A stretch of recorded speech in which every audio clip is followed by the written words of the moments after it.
Bonjour tout le monde, j'espère que vous portez bien. On va parler d'un sujet très important, très important. Je choisis toujours les sujets d'actualité, un sujet, la création de plateformes régionales de réserve de première nécessité, c'est-à-dire pour faire face aux crises, aux catastrophes naturelles. Donc, on va développer certaines notions très importantes: résilience, souveraineté logistique et production locale, équité territoriale.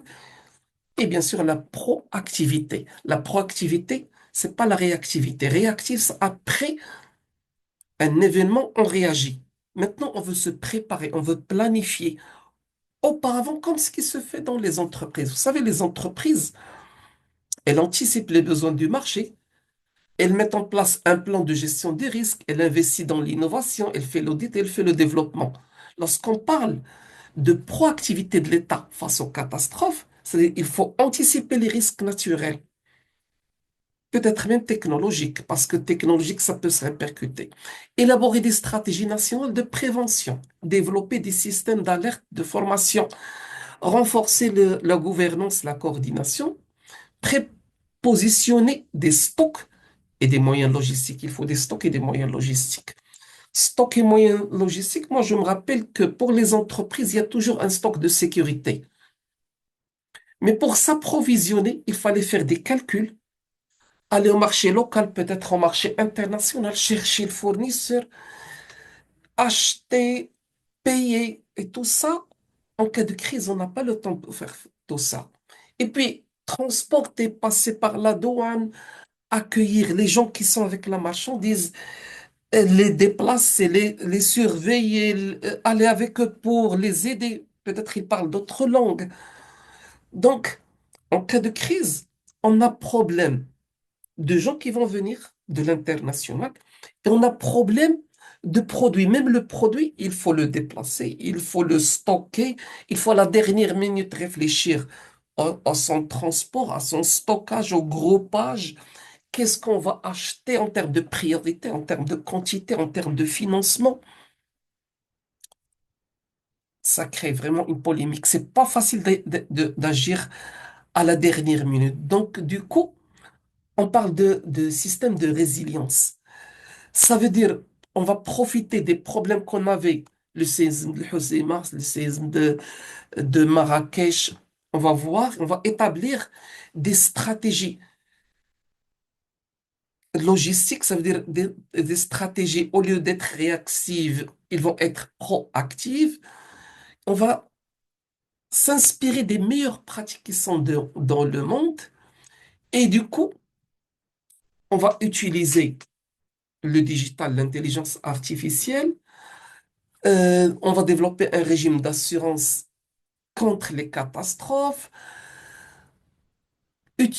s'implanter sur les territoires, implanter des entrepôts et préparer la population active adaptée à ce type de cas. Et bien sûr, en même temps, n'oublions pas qu'il faut renforcer la coopération internationale. Donc, toute cette logistique, depuis l'amont jusqu'à l'aval, depuis la source, il faut faire vite, efficacement, en grande quantité, chose qui n'est pas facile à la dernière minute. Donc, du coup, on va se préparer avant. Et chaque région doit être autonome. On a 12 régions. Eh bien, on a consacré 7 milliards de dirhams pour ces 12 régions pour créer des bases logistiques couvrant l'ensemble des territoires nationaux et structurant chaque région. Chaque région va disposer d'un stock stratégique comme les entreprises. Stock de sécurité, stock d'alerte. Et on va réfléchir en termes de densité, même de population. Le stock doit s'adapter à la population. Il faut préparer des tentes, des couvertures, des lits, des médicaments, des denrées alimentaires, l'électricité, l'eau potable. Et puis, il faut réfléchir au transport de tout ça, que ce soit par air, euh, ou par mer, ou par route. Je ne sais pas, ça dépendra des catastrophes, où est-ce qu'elles sont. Il faudra se préparer pour tout ça. Encore mieux, il s'agit de la souveraineté logistique et de production locale. Donc, l'ambition affichée aussi de structurer un écosystème national de production d'équipements d'urgence. On va produire nous-mêmes ce qu'on peut faire. Donc, on ne va pas se dire à 100% on va être dépendant d'eux. Non, non, on veut notre indépendance. Ça veut dire on veut assurer une maîtrise locale d'une chaîne d'approvisionnement critique. Le Maroc, à l'instar des entreprises proactives, a intégré la culture de l'anticipation et de la prévention dans la gestion des catastrophes naturelles. Donc, on va dire que c'est une adaptation au modèle des entreprises en fonction des circonstances et des situations locales et actuelles. Donc, le pays va être plus résilient pour faire face à des événements de plus en plus fréquents et de plus en plus intenses. C'est pas un choix facile, c'est un choix structurel.